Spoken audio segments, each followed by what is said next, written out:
Okay, so we're going to talk about the endocrine system. This is a system of the hormones.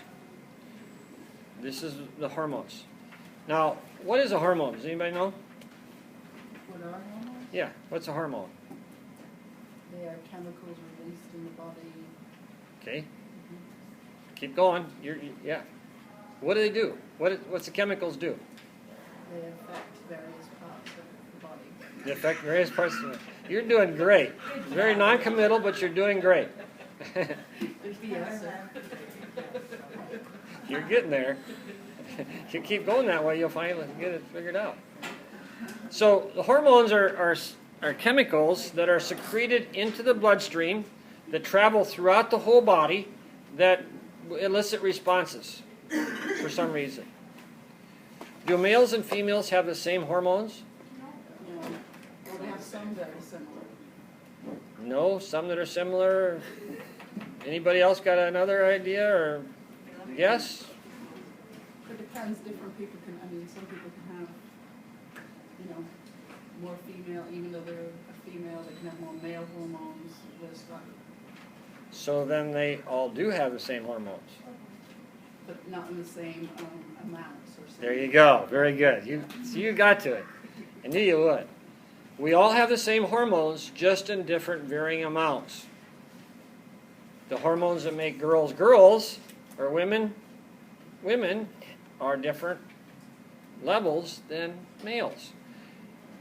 If you give a male estrogen, what happens to the male? Develop breasts and voice will change. Right, they become more feminine, Mm-hmm. right? If you give testosterone to females, what happens to the females? They get more masculine, right?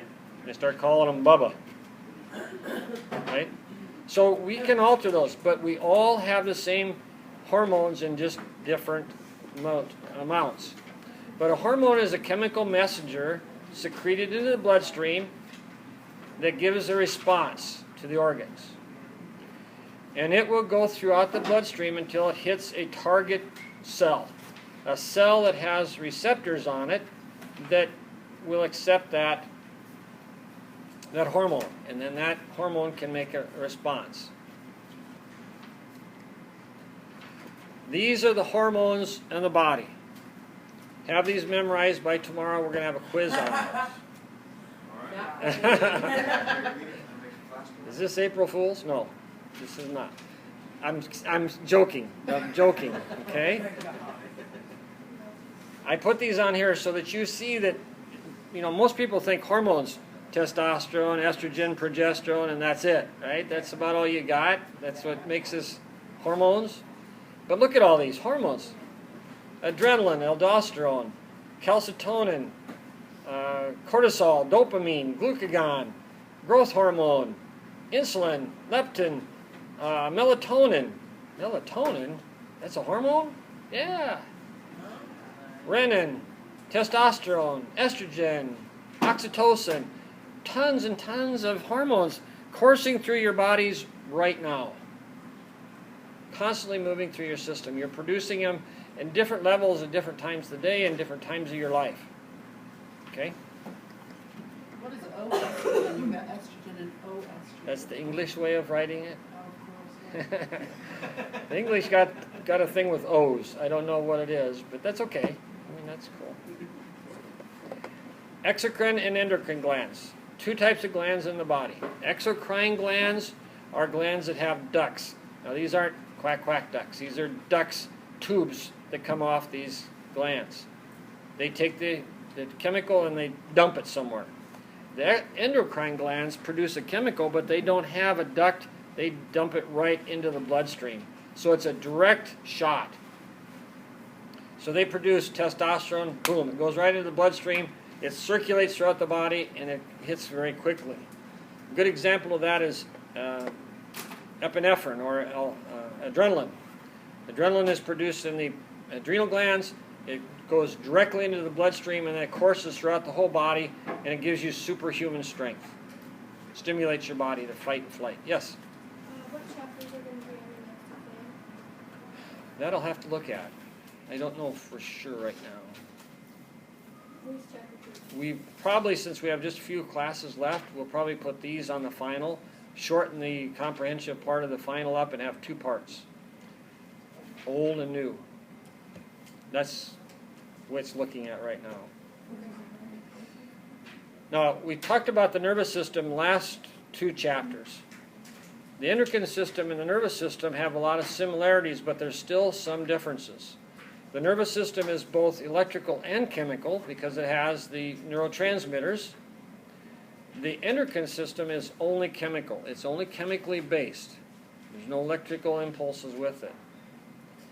The nervous system is much faster, very quick, and it stops quickly. It starts quick and it stops quickly. The endocrine system, like in adrenaline, it takes a little while to get going. And then it takes a little while for it to slow down.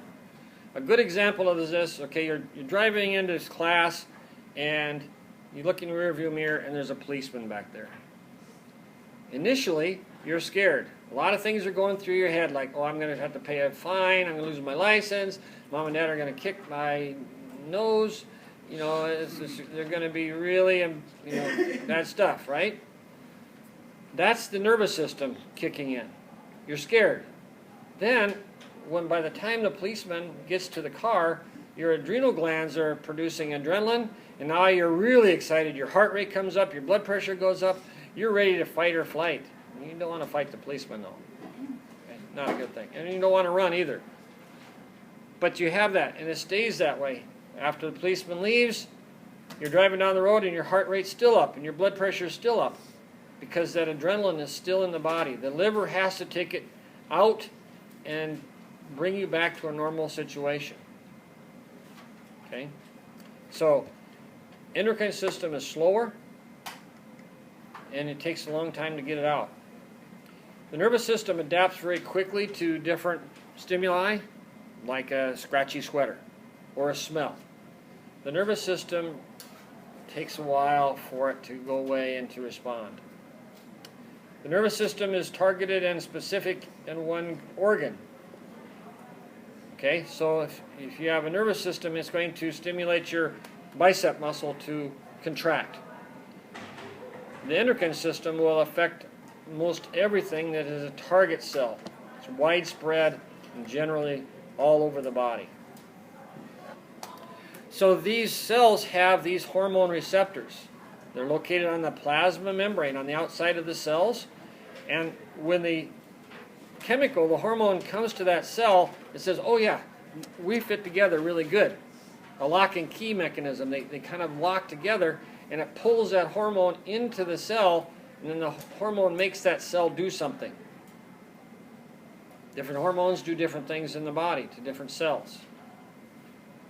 So the amount of hormones that are there and the specificity of that hormone is what makes the difference. Steroids. Let's talk a little bit about steroids. Are steroids bad? No. If misused. Steroids are bad if misused. How? How are they misused? Athletes use them? Misuse them? So give me an example where they would be beneficial. Like if you got asthma and you go to the doctor, they give you steroids. Okay. So it opens up your bronchioles and you can breathe better? A lot of medicine has steroids in it too. Some medicines have steroids in it? Yep. Yep. Steroids are, we create steroids. We make steroids. All the time. You can go to the street corner though and buy steroids too that are illegal. You can make testosterone. They had a guy on television not too long ago, he was making testosterone. There are little vials like this all over his kitchen, $400 a vial. It was synthetic testosterone. Is that illegal? Yeah. Does he go to jail? Oh yeah. So we make our own testosterone and we have to have specialized cholesterol. We have cholesterol that makes our steroids. Isn't it cholesterol bad though? I always heard that cholesterol was bad.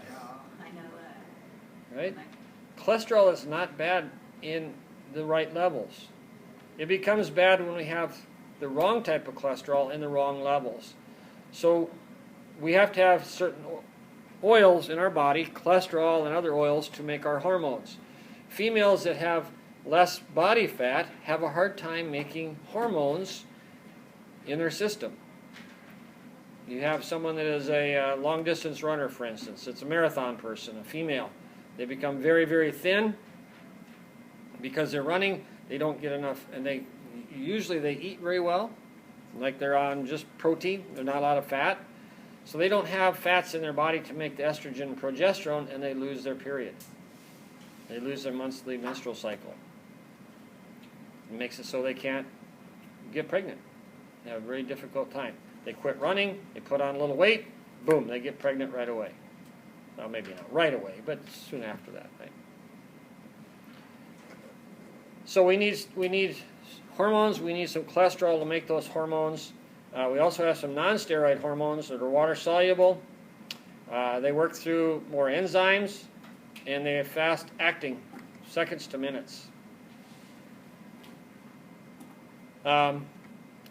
Negative feedback mechanism is what these hormones are based on. There's two types of feedback mechanisms. We have the negative feedback and a positive feedback. The negative feedback mechanism is like the thermostat on your furnace. If the temperature gets too high, like in the summertime, we'll use that now because it's getting warmer. If it gets too high, the little thermometer in your furnace kicks in and it says it's too hot, and it will kick in the air conditioner. When it gets cool enough, that thermometer comes down to the right level and it shuts off the thermostat. Shuts off your furnace, your air conditioner. It's going up and down in kind of a cycling mechanism. Up and down. Shuts off, starts up. Shuts off, starts up. That's negative feedback mechanism.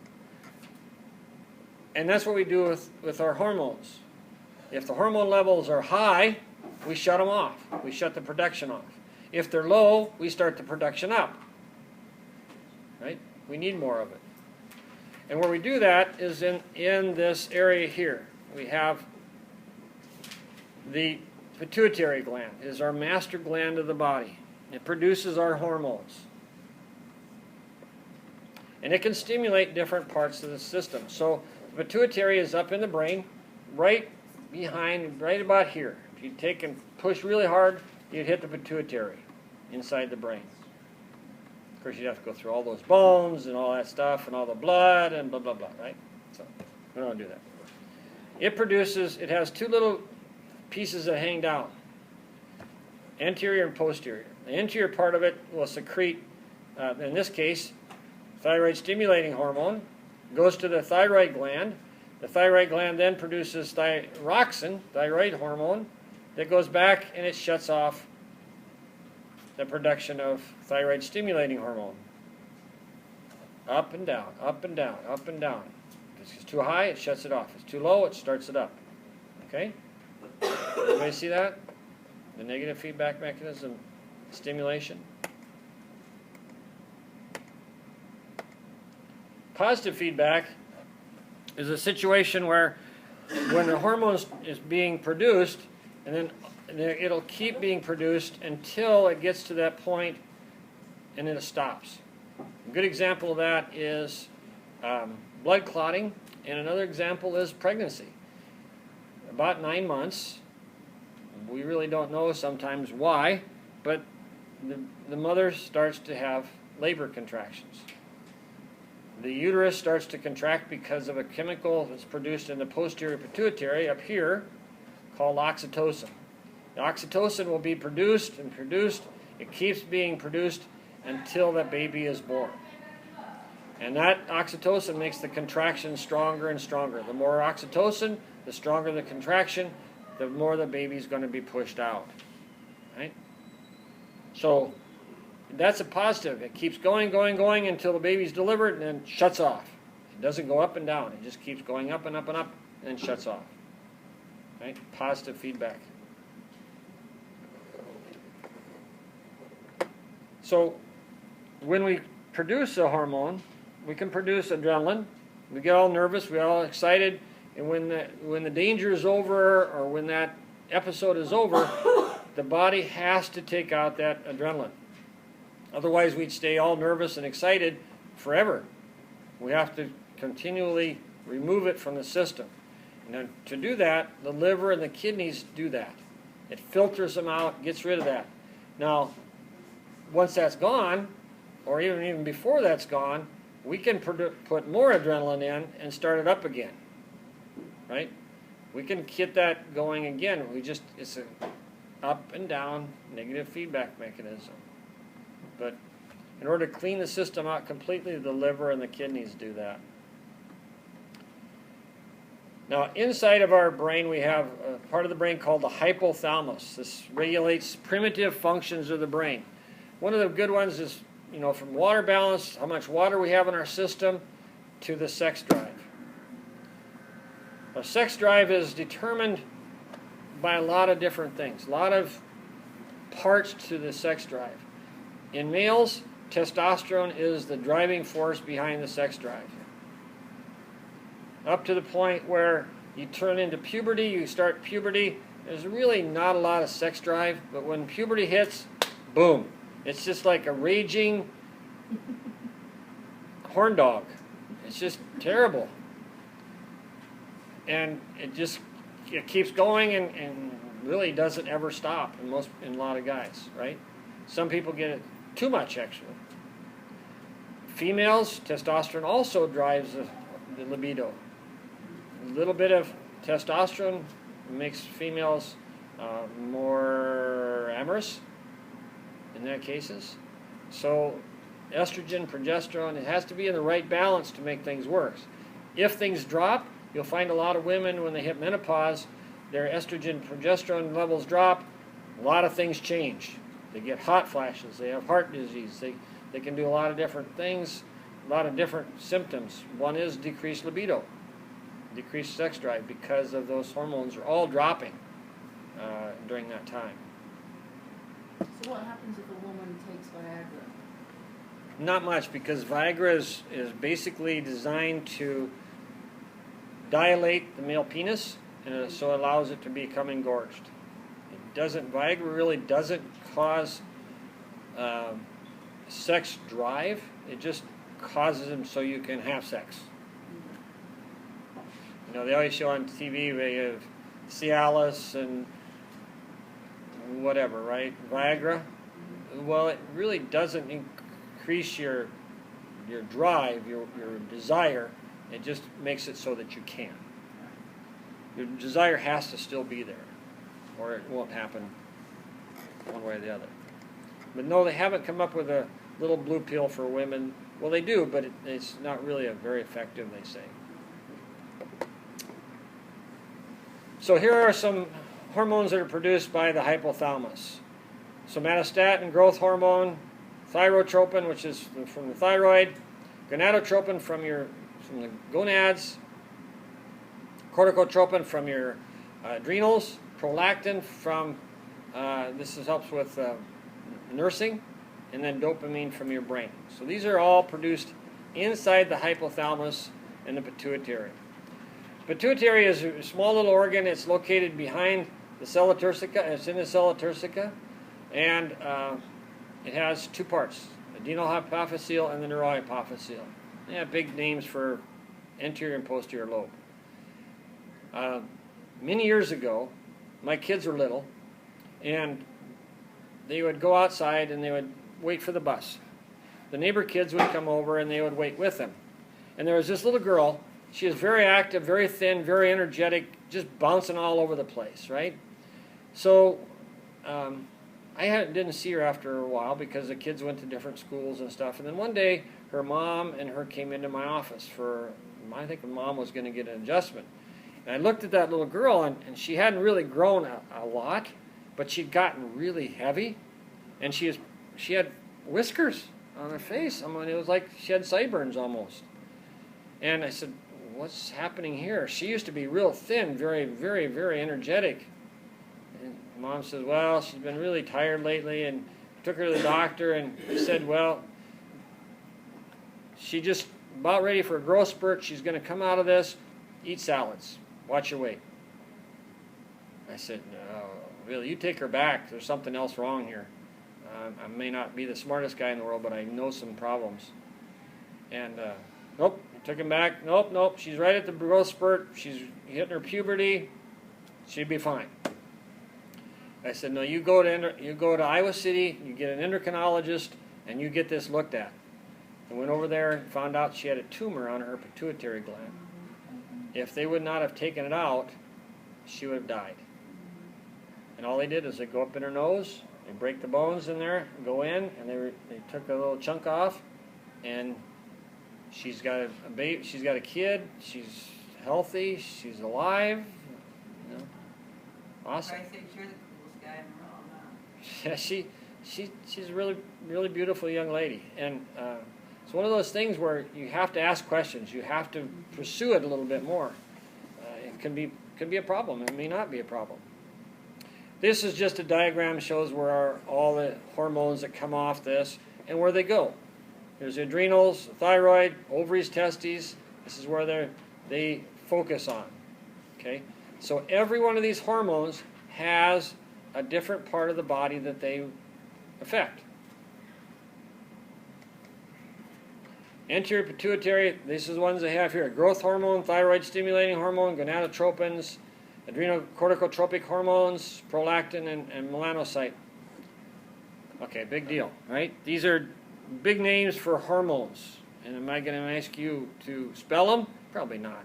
Just kind of more informational so that you realize that there are some different things. We're going to go through some of these specifically, though, because they're important for us. A couple here that are really important for females is the follicle-stimulating and luteinizing hormones. These are actually what produce, and it's for males too. We all have these hormones. In females, it produces the eggs and gets them ready, matures them, gets them ready for fertilization. Every month, the female gets a new egg produced, at least one. Okay, that is all set up by these hormones. The estrogen, progesterone, follicle-stimulating and luteinizing hormone all work together to create that menstrual cycle, that monthly cycle that will produce that egg. In males, it helps produce the sperm. Now, females only produce one egg every month. Males produce sperm, millions of sperm daily. About 70 million sperm. Tremendous amount. Thyroid stimulating hormone is a hormone that is produced by the pituitary. It goes to the thyroid. It stimulates the thyroid to produce thyroxine. Thyroxine goes to every cell of the body and it creates your metabolism. So if you're low on thyroid stimulating hormone, you're going to have a hard time losing weight. You're going to be lethargic. You're going to have problems with temperature. Yeah, those are some things. You're also going to lose hair if you don't have the right thyroxine levels. So why do we need to know these things? A lot of these get out of balance and it messes us up tremendously. If your thyroid is off, your menstrual cycle is going to be off. If your menstrual cycle is off, your thyroid is going to be off. They're all interconnected. They're all very closely related to each other. Okay. Adrenocorticotropic hormone. This stimulates the adrenal cortex, and this helps with stress. Those of you that are in stress, anybody stressed out here? Oh, nobody, huh? It is. It helps. This hormone helps with the glucose, fat, and protein metabolism. So if this isn't working right, you don't use your fats, your proteins properly, and you can actually gain weight. So people are under stress, gain weight, or they can lose weight, depending on what hormone is being produced. Right? When you get stressed out, does anybody eat when you get stressed out? A lot of people do. They get stressed out, they go eat, because that's one way they can escape it. Okay? Then it messes up this other levels too. Prolactin is the one for milk synthesis after delivery. So those of you that are going to have babies and breastfeed, this hormone will be produced after the baby is born, and it keeps the milk flow coming. In guys, you don't breastfeed, all right? But it increases the luteinizing hormone sensitivity, thus increases the testosterone. If you decrease the prolactin levels, you become sterile as males. Okay. Growth hormone. You all have growth hormone. This hormone starts, immediately when to make you bigger and grow. It really kicks in about puberty. It really gets more levels. It stimulates the liver to synthesize protein. It increases your lipid metabolism, which means that you help break down your fats. So a lot of people are using growth hormone now to lose weight. I think Sylvester Stallone was using growth hormone. He got picked up in like Switzerland or Sweden or something like that because he was taking growth. He had growth hormone on him, and really what it was to make him bigger and to cut, so he looked cut nice and trim. Stimulates carbohydrates metabolism, and it also helps with your electrolyte balance. So if you don't have growth hormone, things mess up. Too much growth hormone makes you big and tall. Too little growth hormone makes you little. We got some pictures coming at the end of this lecture to show you how this was. Is the like if you have too little, is that when like dwarfism comes in place? Yep. There's two types of dwarfism basically that we have, and that's one part of it. Yep. Is there anything we can do? I mean, take or anything to regulate it, or? For growth hormone, Yeah. do you want to get taller? Is that what Well, you? I don't know, just, so it's not too high, not too low, is there anything? Once you hit, for like guys, maybe 20, 21, the growth hormone really stops. Girls, 16, 17, maybe 19 at the max, you're done. What's like the causes of not having enough growth hormone? Not having enough growth hormone, Yeah. it could be that the pituitary isn't producing it, or you may have a tumor that's blocking it. This does Can that. it be by birth as well, or no? Yes, 'Cause, especially for like dwarfism, it'll be from birth. The reason why I was asking is because my friend, her son, his umbilical cord stopped giving him oxygen, like after a certain amount of time, and so he is shorter than he should be, and he was smaller than he should have been. Right. He stopped growing like after 6 months, and he was born like 4 pounds, and he was full term. Yeah, and that could be just lack of oxygen too. Hopefully it's not a condition that's going to make him smaller completely. He may Yeah. catch up if his body can. She said he's catching up, like, because she asked me, like, how big he is and stuff like that, because he's a little bit younger than her. Like, he's catching up, so Yeah. that's a good thing. It's a good sign. Probably not a growth hormone problem, maybe just a lack of nutrients when he was. Nobody caught the fact that he wasn't getting oxygen at the It's- hospital either. Yeah, it's tough. Yeah. Especially if you don't do ultrasounds. So, growth hormone affects the bone and cartilage and muscle growth. This is what stimulates the epiphyseal plates in your long bones to make you taller. In adulthood, if you continue producing growth hormone, you get big face, you get big eyebrows, big, huge facial features. You get what they call acromegaly. And like Arnold Schwarzenegger, look at his face sometime. He's got this big monster face, big forehead. It can really be pronounced in most people. Growth hormone fluctuates throughout the day. It's higher during sleep. It's higher after high protein meals and after vigorous exercise.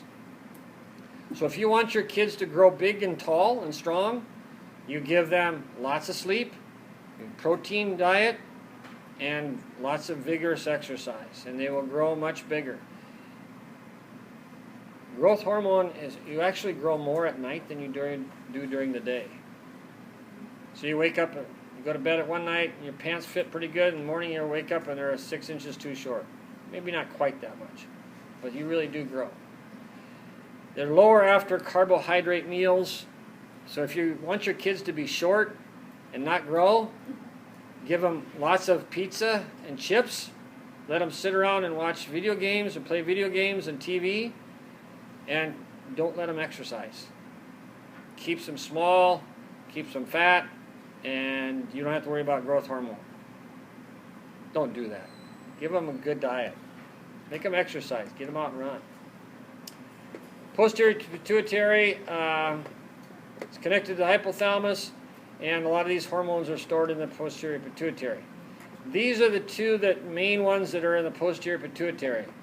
Antidiuretic hormone, this one helps you regulate your fluids by urination. What's a diuretic? Releases water. Right, makes you pee, makes you urinate. Antidiuretic would be what? Water, retains water. Helps you retain water in your system so you don't urinate. And then oxytocin is for childbirth. It stimulates the uterus, and it only affects the uterus for contraction. It doesn't make your bladder contract. It doesn't make your muscles contract, just your uterus. Antidiuretic hormone is water retention. And then we also have oxytocin. One other thing oxytocin does, though, it helps in lactation. It helps you to drop down the milk, preparing for nursing. Nursing is very important. If you can nurse your babies, that's probably one of the best things that you can do for them. Now, some women can't, and that's okay. Don't get hung up on that. Babies will grow just fine if you don't. But if you possibly can nurse, that's what you should do. It has lots and lots of benefits that you don't even think about. Even if you like breastfeed for like a month, it's still gonna benefit Yep. them. Yep, you breastfeed for a week. It's good for them. Okay, so at least try. And I've known some that say, "Oh no, it hurts too much for them to breastfeed," or "No, I don't want my boobs so big," or there's a couple of reasons. It's not about them; it's about the baby. So. She did 18, but she had 2 kids. You. It was 18. Oh, you did 18 with 3. 18 months, yeah. Okay, so pancreas. We'll talk about breastfeeding when we get into the reproductive system. Pancreas is a very complex organ. If you get pancreatic cancer or pancreatitis, you are a very, very, very sick person. Not in a mental way, but a physical way, right? So it really has hormones for sugar metabolism, insulin, glucagon. It helps you digest your sugars. It also helps enzymes for fat digestion. It's really good at either using the fat or storing fat in our bodies. And that's what it does. Yes? What are some, because my father-in-law got pancreatic cancer and then 6 weeks later he died. I mean, it was just like that. What are some signs? And he was only 60. Usually with something like, in fact, I just had one of my patients die of pancreatic cancer. I went to his funeral last week. He was going down to Florida. He was feeling sick. He just didn't feel well. He was tired, really lethargic. He just wasn't himself. So they pulled him in the hospital, and his blood glucose level was over 750. So that's one big sign that they can tell. And then they know. Then they look at the pancreas, because there's really no outward signs of pancreas. It's not like you turn yellow or anything like that. That's really, you're not digesting your sugars, so you're going to be really tired, and you're not getting them into the cells, so basically your cells are dying. Depends on where it's at. Most people that get pancreatic cancer, 18 months, maybe 2 years at the max that I've ever heard of. This guy died in 3 weeks, yours 6 weeks. Pretty quick. Yes? What's your blood glucose level supposed to be at? For insulin? Just normal. Depends on what you're eating for one thing. I mean, in the mornings it's going to be different than at nighttime too. In the mornings your glucose levels are supposed to be lower than they are in the afternoons. So every individual is going to be different according to what they eat. If you're a big sugar eater, your glucose levels are going to be high. If you're not, they're going to be lower. Okay? Bad. Okay. A normal that they look at is somewhere between 75 and 90 when they test it. If you get above 95, they start to really test it a lot more. You're getting 110, 120, then they really start looking at you for maybe medication. Then you get up 150, 75, you might probably start getting shots. So it all varies. The best thing to do is, especially at your age, is pretty much cut out sugars. Go on the white diet. If it's white, don't eat it.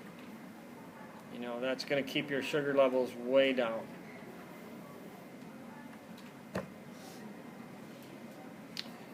So insulin and glucagon are two hormones that work together. Insulin takes the sugar from your bloodstream and puts it in your cells, helps it get it into your cells, and glucagon helps you to store sugars. If you have too much sugar, your body can only use so much. The insulin will say, okay, you're going to put this away now as fat, just in case we need it later. Then the glucagon will help pull it back out so that you can use it later. All right? So it works, raises and lowers the blood sugar by these two hormones. These are called hyperglycemic hormones. They raise the blood sugar levels. The growth hormone, epinephrine, cortisol, and corticosteroids. Okay, so these, when you're scared, when you're running away from a bear, do you want lots of sugar in your bloodstream or very little? You want lots, right? You want a lot of energy. So you're going to use up all the sugar that's in your bloodstream, then you're going to take away the glycogen, and then you're also going to start burning your fats if you get that far. Usually, if by then the bear's either got you or you've gotten away from the bear. Hypoglycemic hormones lower your blood glucose level, and that's insulin. So if you know someone that is diabetic and they haven't been eating enough sugar, they're going to get really sleepy and tired and kind of almost fall down sometimes. They lose control. Give them some sugar, some juice, some pop, and they feel much better. It brings their glucose level up. Most of the time it's because they've put too much insulin in their body. If they have too much insulin, then that can be more of a situation, or too little of insulin, that can be more of a situation too. They need to increase their insulin levels so they can get the sugar in. Either way, they're not going to feel right. If a diabetic has low blood sugar, what's like the best thing to give them? I've heard orange juice, but then I've heard that's bad for them as well. Orange juice, anything that's got sugar in it. You could give them plain sugar. Just pop it in there. Quicker the better.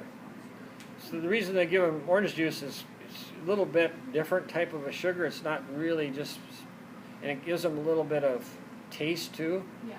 Or pop will do the same thing. Anything with lots of sugar in it. I like just plain glucose instead of fructose. That's a little bit different. It goes into the body easier because we have to convert the fructose to glucose before we can use it anyway. Mm-hmm. So something with pure glucose in it is much better. Adrenal medulla. This produces the epinephrine, norepinephrine for your adrenaline. Fight or flight mechanism. Type of thing where, you know, the old standby was the wife is in the house, washing dishes, looks out the window, and the husband is changing the oil in the car, and the car falls on the husband. Okay? The wife runs out. She's got the baby on her hip. She lifts the car up, pulls the guy out, and then puts the car back down. Well, maybe not quite so radical as that, but it gives you superhuman energy. You can run faster, you can jump higher, you can do a lot of things. People like in sports, when you get really jazzed up, that adrenaline keeps you going. You could get hurt really bad and you don't even know it.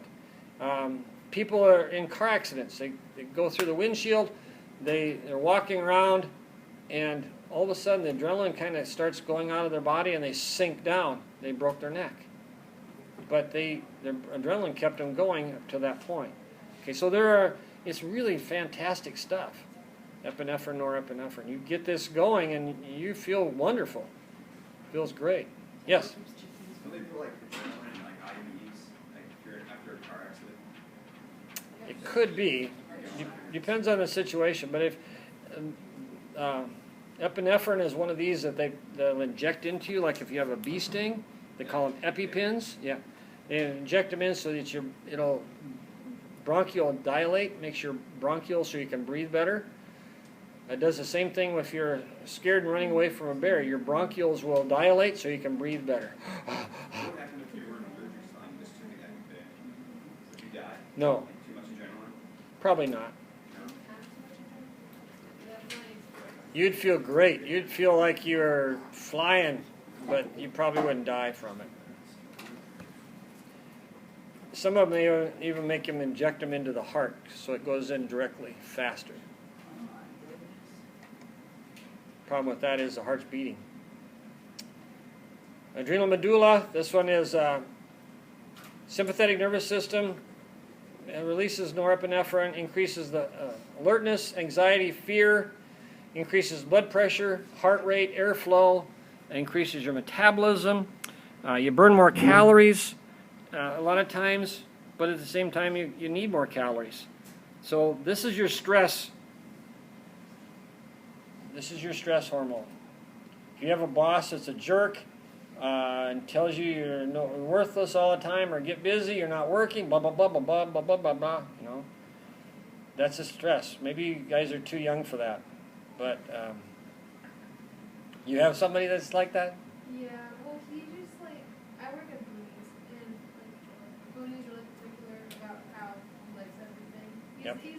And then when we're really busy, he'll get on people, but it's not Yep. it's not me. Now that's just being probably a good boss. There are some people out there that are are worse than that. They are very, very domineering. They abusive. There you go. That's the word I was looking for. And they will yell at you and scream at you and tell you you're stupid and all sorts of interesting things. Maybe not interesting, but stupid stuff. And that goes into your brain, and it creates that stress pattern. And it can mess you up. After a while, your body quits producing adrenaline, and you crash. It's like these superstars. They have these one concert after another. Eventually, they end up in the hospital because they're all stressed out. Well, it's adrenaline. They do an adrenaline crash, and not too good. Also, we have cortisol and aldosterone produced in the adrenal glands. They are responsible for sugar levels and mineral levels of the body. So the outer layer is the mineralocorticoids. It's for electrolytes. And the middle layer is for the glucocorticoids, which are the sugar levels and protein metabolism. And then the inner layer is the sex hormones. When you are a little kid, your adrenal glands are producing the hormones that make you boys or girls. When you get to be puberty, the testes and the ovaries kick in, and they start producing the sex hormones that make you males and females. Make you men and women. You're no longer boys and girls at that point. You are capable of reproducing. Okay? These are called androgens. Estrogen is important after menopause. We kind of lose those types of things. And then after menopause, the adrenal glands kind of take over again and produce this estrogen and progesterone necessary for the body to function properly. So you can have the ovaries removed, you can have the testes removed, and there's still a small amount of these hormones being produced in the adrenal glands to keep you going. If you eliminate them completely, your body doesn't work. How come some females are maturing at earlier ages? Okay, we'll talk about that now. We usually do this in reproductive system, but let's talk a little bit about that. What's the age now for women to have their are young girls to have their first menstrual cycle? I think it's 11 or something like that. I've heard of some girls at 9. Yeah, I know, but on average, I think it's 11 or 12, isn't it? 9 to 10. 9 to 10. 9 to 10. They are, at that point, when they have their first menstrual cycle, they are viable to become mommies. Can you imagine? No. When I was going to Iowa City, because when I was pregnant, we had medicine, or seizure medicine, and we had to do the stress test thing every week when we were pregnant, and this lady was sitting out in the waiting room crying, and I went back, and there was this girl, I mean, she was like 9 years old on this treadmill. I just thought she was playing in there. I thought, why are you even in here? And she started running. I looked at her belly, and she was like huge. I was like, Yeah. oh my God. She told my mom a story when I was back there with her daughter that she was 9 years old, pregnant with twins. It happens. You are viable when you have your first menstrual cycle. There was one After a that. few years ago here in town in 5th grade, and she was pregnant by a fifth grader. How about boys? When are they able to have children? Are they like 11, 12, Yeah, or younger? 11. 11? So you can have 11-year-old and a 10-year-old have babies. That's crazy. There was a case of it not too long ago in Russia where they had a 14-year-old boy and an 11-year-old girl. They had kids. So, educate your kids. Get a chastity belt or whatever you got. Right. It can happen, and don't believe that it's not going to happen. Why so young? Like, Part of it is the estrogen in our foods. In the meats, there's an estrogen produced or put in the meats to make the cows fatter and grow faster, yeah. and that's translated into our diets. Also, the milk jugs give what they call a xenobiotic, which is an estrogen type of a nutrition, a chemical that goes into our bodies and creates that. So a lot of it's diet. Another thing too is females won't start their menstrual cycle unless they have a certain amount of body fat. We'll talk about that later when we get to the reproductive system. But if you have kids that are very sedentary, they're not exercising, they're not moving around a lot, and they're heavier, they're going to start their menstrual cycle much earlier than someone that is very thin and is moving around a lot. What about boys?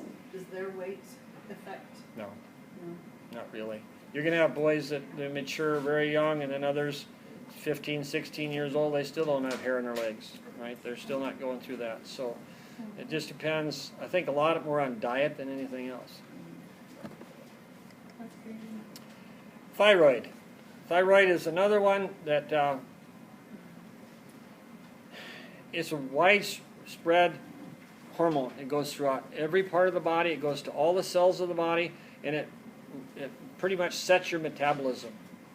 We have thyroxine and calcitonin produced in the thyroid, and it's very, very powerful stuff. We produce T3 and T4, and we measure these in our blood measurements that the doctor takes to tell whether or not you have proper hormones, and it'll affect your metabolism. So But- my grandma got her thyroid removed because she had cancer. Mm-hmm. And so, does she are these medications, do they have hormones in them? The for Synthroid. prevention? The Synthroid or Levoxin, I think it's called Levoxin. Those are thyroid stimulating hormones. Those are thyroxine already, so they're putting them back in the body. So thyroid hormone increases the metabolic rate, increases your caloric intake, increases heart rate, increases respiratory rate, stimulates your appetite, and stimulates breakdown of carbohydrates, lipids, and proteins. Basically, your metabolism. So people say, oh, my metabolism is so slow I can just look at food and I gain weight. It might be your thyroid that's doing it, especially if you're starting to get thinner hair on top. That's another sign of thyroid problems. So get that checked out. A lot of times, though, that the thyroid is in a low level of the readings, and they don't do anything about it. And that might be low enough for you to have problems. What So do you do then? You like kelp? kelp, and there's other trying to think what other ones I knew somebody was going to ask me that. There's other foods that you can, I just Google it, find out foods high in iodine. You need foods that have lots of iodine in them. Some you put in your salads, like leafy. Calcitonin is for blood levels, blood calcium levels. Helps to put the calcium back in the bones. So we need to have that, especially in young kids. We need to have good calcium levels. If the thyroid's off, you're going to have bone deficiencies. Parathyroid is another one for bone problems. This will pull the bone, the calcium out of the bones and put it in the bloodstream for the muscles. And it's all produced by the thyroid gland.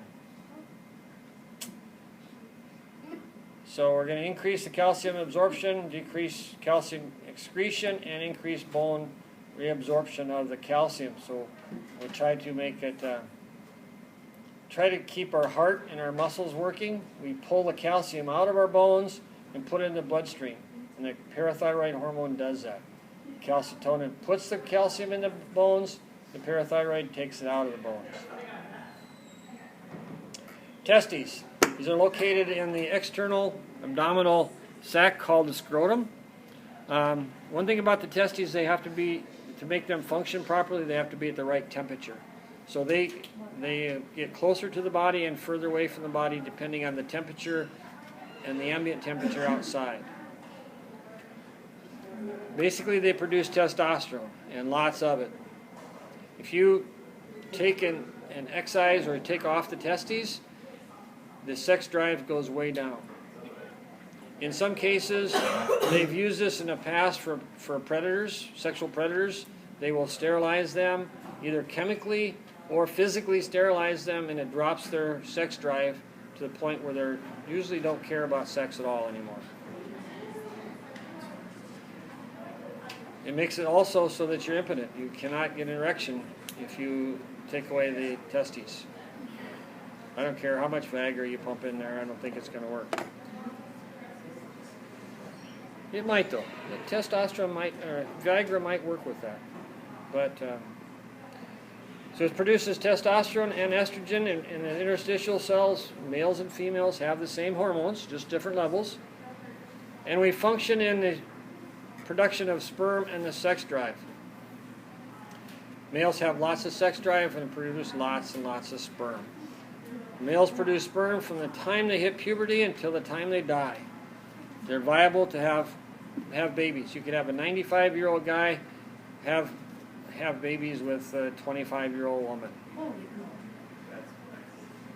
May not be right, but it's possible. It's possible. I don't know what woman would do that, but that's a different story, right? Okay, so we'll talk about the ovaries on Friday. Tomorrow, we're going to bring